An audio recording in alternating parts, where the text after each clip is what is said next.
이 시간 사도신경 하시면서 예배 자리로 나아가도록 합니다. 나는 전능하신 아버지 하나님 천지의 창조주를 믿습니다. 나는 그의 유일하신 아들 우리 주 예수 그리스도를 믿습니다. 그는 성령으로 잉태되어 동정녀 마리아에게서 나시고 본디오 빌라도에게 고난을 받아 십자가에 못 박혀 죽으시고 장사된 지 사흘 만에 죽은 자 가운데서 다시 살아나셨으며 하늘에 오르시어 전능하신 아버지 하나님 우편에 앉아 계시다가 거기로부터 살아있는 자와 죽은 자를 심판하러 오십니다. 나는 성령을 믿으며 거룩한 공교회와 성도의 교제와 죄를 용서받는 것과 몸의 부활과 영생을 믿습니다. 아멘.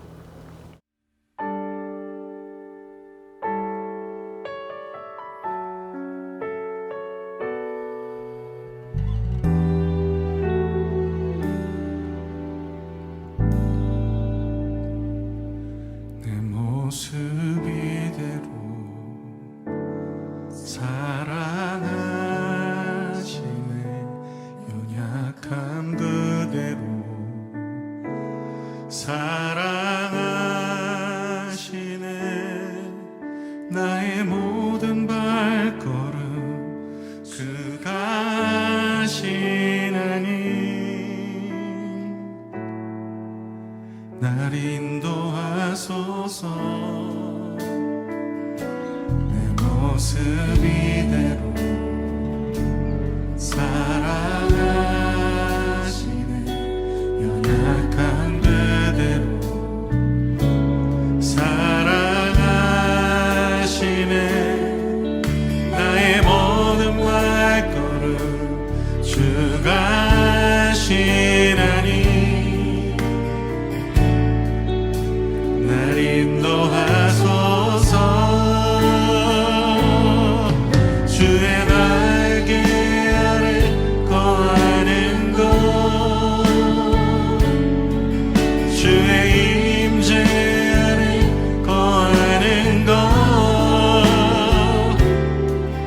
나의 가장 큰 소망 나의 가장 큰 은혜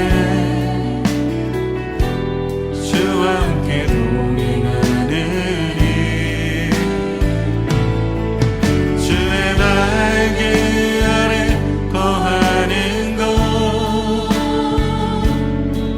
주의 임재 안에 거하는 것 나의 가장 큰 소망 나의 가장 큰 은혜 주와 함께 동행하느니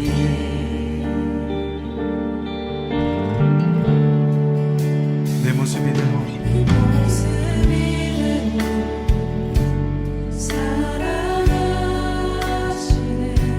연약함 그대로 사랑하시네 나의 모든 발걸음 주가 하시나니 날 인도하소서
오늘 우리에게 주신 하나님의 말씀은 누가복음 19장 1절에서 10절 말씀입니다. 누가복음 19장 1절에서 10절 말씀 제가 받들어 읽습니다. 예수께서 여리고로 들어가시더라. 삭개오라 이름하는 자가 있으니 세리장이요 또한 부자라. 그가 예수께서 어떠한 사람인가 하여 보고자 하되 키가 작고 사람이 많아 할 수 없어 앞으로 달려가서 보기 위하여 돌무화과 나무에 올라가니 이는 예수 그리스도께서 그리로 지나가시게 되밀어라. 예수께서 그곳에 이르사 쳐다보시고 이르시되 삭개오야 속히 내려오라. 내가 오늘 내 집에 유하여 하시겠다 하시니 급히 내려와 즐거워하며 영접하거늘 무사람이 보고 수군거려 이르되 저가 죄인의 집에 유하러 들어갔다 하도다 하더라. 삭개오가 서서 주께 여짜오되 주여 보시옵소서 내가 소유의 절반을 가난한 자들에게 주겠사오며 만일 누구의 것을 속여 빼앗은 일이 있으면 내 갑절이나 갚겠나이다. 예수께서 이르시되 오늘 구원이 이 집에 이르렀으니 이 사람도 아브라함의 자손이미로다. 인자가 온 것은 잃어버린 자를 찾아 구원하려 함이니라. 아멘. 이 시간 기도하시겠습니다. 사랑이 많으신 주님 감사합니다. 오늘도 모이지 못하지만 이렇게 온라인으로 예배를 드립니다. 주님, 우리가 어느 곳에서 예배를 드리든 그곳이 교회가 되게 하여 주시고 우리가 예배 드리는 그곳에 임하여 역사하여 주시옵소서. 이 시간 말씀을 듣습니다. 말씀 들을 때에 이 말씀 성령께서 역사하셔서 이 말씀이 내 말씀이 되도록 역사하여 주시옵소서. 이 모든 말씀 살아계신 예수 그리스도 이름으로 기도합니다. 아멘. 오늘은 회복이 있는 예배라는 주제로 여러분과 말씀을 나누어 보도록 하려고 합니다. 저번 주에 제가 예배는 하나님의 나라를 경험하는 것이고 예수님의 사역을 경험하는 것이라고 얘기했습니다. 오늘 삭개오의 이야기를 통해서 그것이 어떤 것인지 한번 이야기해 보려고 합니다. 삭개오의 이야기는 우리가 초등학교 때부터 어지간히 많이 들었습니다. 뽕나무에 올라갔던 돌무화과의 나무에 올라갔던 그 삭개오의 믿음을 본받아야 된다. 예수님을 만나려면 그런 노력을 해야 된다라고 하는데 이것을 좀 깊게 이야기하면서 예수님의 사역인 예배를 통해 예수님의 사역을 경험하는 것에 대해 이야기해 보려고 합니다. 오늘 본문의 주인공 삭개오는 부자였고 세리장이었고 키가 작은 사람이라고 성경은 말씀하고 있습니다. 우리가 보통 세리장이라고 하면 로마의 앞잡이로서 로마의 그 일종의 식민지의 직원으로서 공무원으로서 생각할 때가 많은데 당시 로마의 세금 체계는 약간 지금과 많이 달랐습니다. 로마는 식민지의 세금을 거둘 때 세금을 징수할 세금을 계산해 놓고 그만큼의 세금을 거둘 수 있는 돈의 양만큼 계산한 다음 그 돈의 그 돈의 가격으로 세금 징수권을 지역 사람들에게 팔았습니다.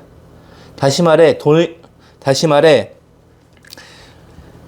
이때 세리장은 로마 제국의 하수인 고용인인 식민지 지배의 그 부역자가 아니라 일종의 지역 유지들이었습니다.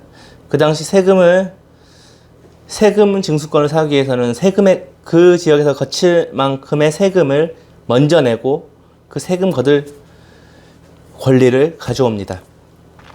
그렇기 때문에 돈이 없다면 세리장이 될 수는 없을 것입니다. 물론 세리는 될 수 있겠죠. 세리장 밑에서 일하는. 그러나 세리장이라는 세리의 장, 즉 세금을 걷는 권한을 가진 사람이 되려면 로마 제국의 세금에 해당하는 금액을 내고 세금을 징수할 수 있는 권리를 가져올 수가 있었기 때문에 부자가 아니라면 세리장이 될 수가 없었습니다. 다시 말해 삭개오는 타고난 금수저, 지역의 유지, 부자였다는 것입니다. 타고나기로 집안 자체가 돈이 많은 집안이었습니다. 집안에 돈이 많았기 때문에 지역의 유지였고 집안에 돈이 많았기 때문에 자기 하고 싶은 대로 살았을 것입니다. 세리장이라는 직업까지도 가질 수가 있었어. 돈 때문에 세리장이라는 직업도 가질 수가 있었습니다. 그런데 이 세리장이라는 이미지는 어땠을까요? 죄인이었습니다. 로마에 부역한다는 이유만으로도 민족을 배신했던 배신자였습니다. 거기에다가 외모적인 컴플렉스까지 있었을 것입니다. 이 본문에 보면 키가 작다고 나와 있습니다. 보통 키가 작다고 했다는 것은 난쟁이라고 보통 이야기합니다. 우리가 보통 예전에 중세시대 때 삭개오의 이야기를 그린 성화들을 보면 키가 작은 난쟁이로서 평균보다 어린아이의 보통 아이의 키 정도 되는 가진 성인 남성 정도의 키를 가졌다고 볼 수 있습니다. 어땠을까요? 민족의 배신자라는 타이틀에다가 죄인이라는 타이틀, 그리고 자기 외모에서 나오는 컴플렉스까지 가진 삭개오는 어떤 심정이었을까요? 자존감이라는 게 바닥에 있겠죠. 자존감이라는 게 없었어. 돈으로 뭐든 할 수 있지만 사람들이 앞에서 굽신굽신 거리듯이 뒤에 가서는 뒷담화를 하기 입상입니다. 저 난쟁이, 키 작은 놈 이러면서 어쩌면 민족의 배신자라는 소리도 앞담화까지도 들었을 수도 있습니다. 그렇게 자기가 유대인이라는 정체성, 유대인이지만 유대인이 아닌 것 같은 자기의 정체성까지 버려져 가면서 자존감은 낮아져 갔을 것입니다.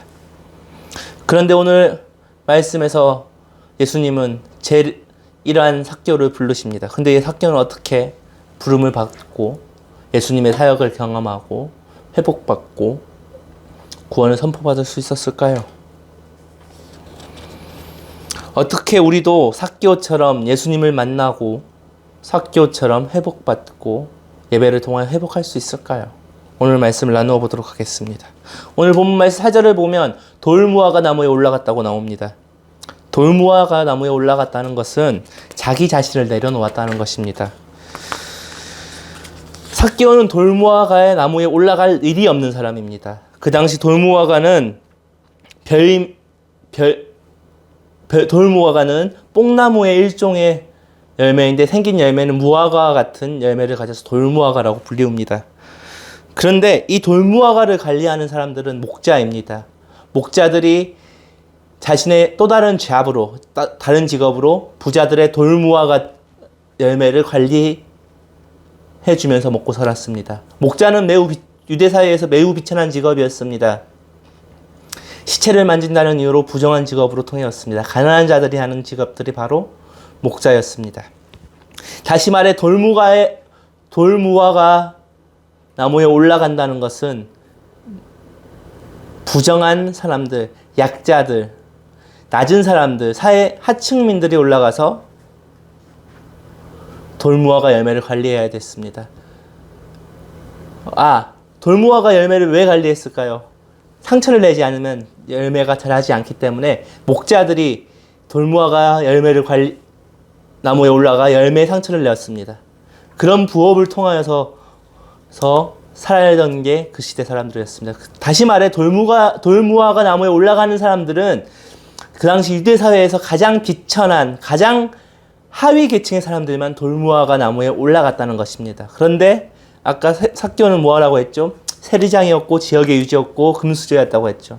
금수저가 하층민이 일하는 곳에 갈 필요가 있을까요? 하층민이 하는 행위를 할 필요가 있을까요? 없습니다. 그런데 삭개오는 했다는 겁니다.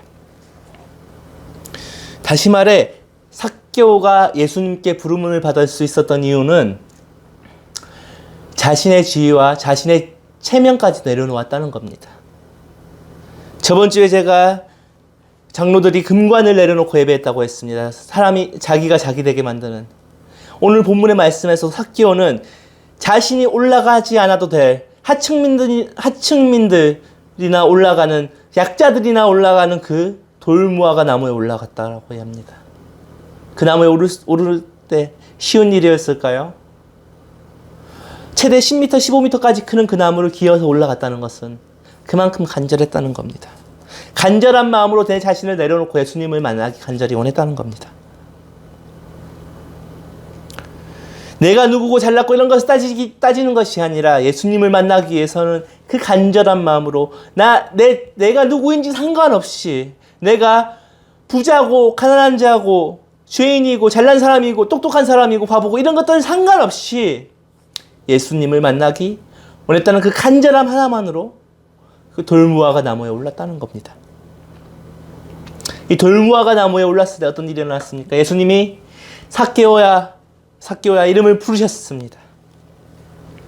그리고 내려왔습니다. 삭개오야 너희 집에 유하겠더라고 말씀까지 하십니다. 그의 마음은 어떠하겠습니까?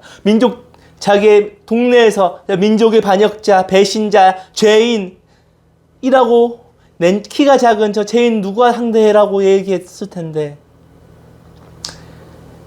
예수님께서 직접 삭개오를 부르시고 너희의 집에 거하여야겠다라고 말씀하시고 있습니다.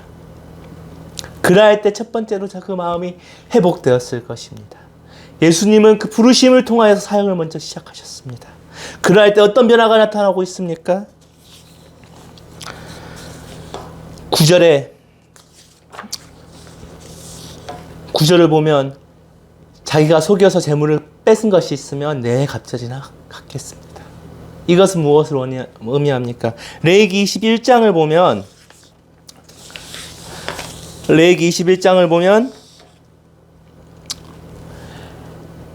그 배상법이 나옵니다. 율법의 배상법. 어떤 물건을 훔쳤을 때는 4배에서 5배에 관한 출애굽기 21장입니다. 다시 출애굽기 21장을 보면 배상법이라고 나옵니다. 소나 양을 훔쳤을 때 그거에 대해서 피해자에게 4배에서 5배까지 보상해주는 율법이 있습니다. 삭개오는 그 율법을 지키겠다고 하는 것입니다. 율법을 지키겠다는 것은 무엇을 의미합니까? 내가 유대인임을, 하나님의 자녀임을, 하나님의 백성임을 회복했다라는 것을 선언하는 것과 마찬가지입니다. 그러자 예수님이 9절에서 뭐라고 말씀하십니까? 다 같이 읽겠습니다. 예수께서 이르시되 오늘 구원이 이 집에 이르렀으니 이 사람도 아브라함의 자손이미로다. 아멘. 주님, 내가 주님을 만났기에 다시 나 유대인으로서 회복하겠습니다. 하나님의 자녀임을 깨달았습니다. 라고 우리가 스스로 고백한 예수님께서 말씀하셨습니다. 그래, 넌 아브라함의 자손이야. 하나님의 백성이야. 라고 이야기해 주고 계십니다. 이러할 때 삭개오의 마음은 어땠을까요? 그의 마음 속에 응어리졌던 것이 모든 것이 깨끗하게 해결되었을 것입니다.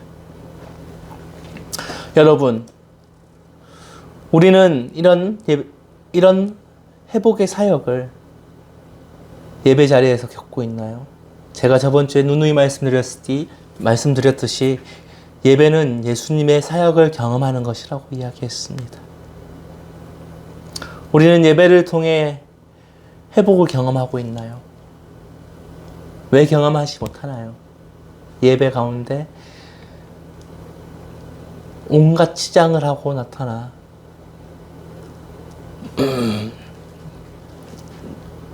예배를 제대로 예수님이 보지 못하기 때문입니다. 우리는 내가 누구인지, 내가 어떤 사람인지 내려놓아야 합니다.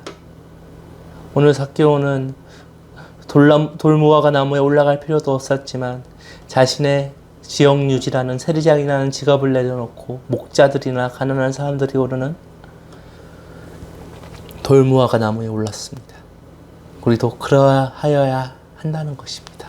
우리가 회복이 있는 예배를 경험하려면 우리가 가진 모든 것들을 내려놓고 있는 모습 그대로, 나를 감싸고 있는 모든 것들을 벗어놓은 채 있는 모습 그대로 예수 그리스도 앞에 나아가야 한다는 것입니다. 그러할 때 예수님께서는 여러분과 저의 이름을 불러주시고 그 이름을 부름을 통하여서 우리에게 놀라운 회복의 역사를 보여주실 것입니다. 제 이야기를 하고 말씀을 마무리 짓겠습니다. 저도 여러분과 같은 청년의 시절을 지난 때가 있었습니다. 20대 초반에는 교회와 하나님을 등지고 한 적도 있습니다. 교회의 분쟁으로 인하여서 3, 4년 정도를 교회를 떠났던 시기가 있습니다.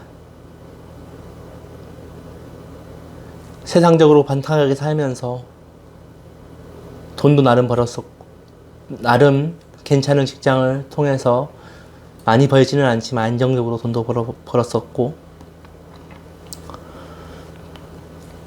좀 나름 유망한 직종에 있었습니다. 그런데 어느 순간 이 모든 것들이 아무것도 아니게 되었습니다. 교회를 나가지 않은 한 몇 년 동안 제 자신은 피폐해져 갔습니다. 세상에 즐길 것들 너무나 좋고 많죠. 친구들과 동기들과 매일같이 내 속에 그 채울 수 없는 것들을 채우기 위해 술로 밤을 새운 적도 있습니다. 그런데 그러할수록 제 마음의 구멍은 점점 커져만 갔습니다. 어느 날 다시 교회에 나가게 되었습니다.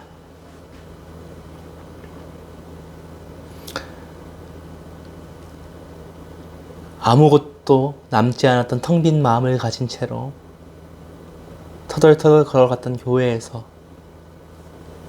예수님이 이렇게 불러주셨습니다. 사랑하는 내 아들아, 왜 이제 왔느냐? 그때 저는 뜨거운 눈물을 흘렸습니다. 그 교회 예배의 자리에서 저는 부대를 통솔하는 소대를 통솔하는 군인도 부사관도 아니었고 놀기 좋아하는 한 사람도 아니었습니다. 나름 직업군인으로서 잘 나가던 때 아무것도 겉은 잘 나갔지만 속은 텅텅 비어 있었습니다. 그 텅 빈 마음 그대로 예수님 앞에 나아가니 예수님께서 제 이름을 불러주셨습니다. 여러분, 그리고 그 이름을 불러주셨을 때 저는 다시 믿음에 회복할 수가 있었고 지금까지 열심히 주의 길을 향하여 달려가고 있습니다. 여러분 가운데 채울 수 없는 것들이 있습니까? 여러분 마음 가운데 아픈 것들이 있습니까? 내 겉모습은 포장하고 있지만 직업이든 외모든 내 자존감이든 모든 것으로 포장하고 있지만 내 마음속에 드러낼 수 없는 아픔들이 하나씩은 있지 않습니까? 예수님 앞에 나아갈 때, 예배의 자리로 나아갈 때 그것들을 내려놓고 그것들을 있는 모습 그대로 내려놓고 내 생각과 내 체면과 내 시의를 내려놓을 때 예수님께서는 여러분의 이름을 불러주실 것이며 여러분의 그 마음의 빈 곳을 분명하게 채워주시며 회복시켜 주실 것입니다. 이 시간 기도하면서 말씀을 마무리하겠습니다. 기도하겠습니다. 사랑이 많으신 주님,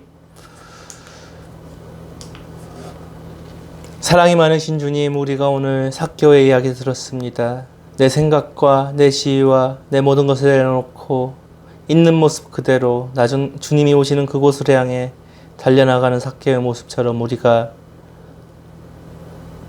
나를 치장하고 있는 모든 모습들을 내려놓고 내 마음 있는 그대로 주님을 향한 그 갈망만 가지고 예배의 자리로 나아가게 하여 주시옵소서. 주님, 그럴 때 우리의 이름을 직접 불러주셔서 우리의 마음을 만져서 놀랍게 회복시켜 주시옵소서. 이 모든 말씀 살아계신 우리 주 예수 그리스도 이름으로 기도합니다. 아멘. 우리 주님이 가르쳐 주신 기도하시면서 예배를 마치겠습니다. 하늘에 계신 우리 아버지, 아버지의 이름을 거룩하게 하시며 아버지의 나라가 오게 하시며 아버지의 뜻이 하늘에서와 같이 땅에서도 이루어지게 하소서. 오늘 우리에게 일용할 양식을 주시고 우리가 우리에게 잘못한 사람을 용서하여 준 것 같이 우리 죄를 용서하여 주시고 우리를 시험에 빠지지 않게 하시고 악에서 구하소서. 나라와 권능과 영광이 영원히 아버지의 것입니다. 아멘.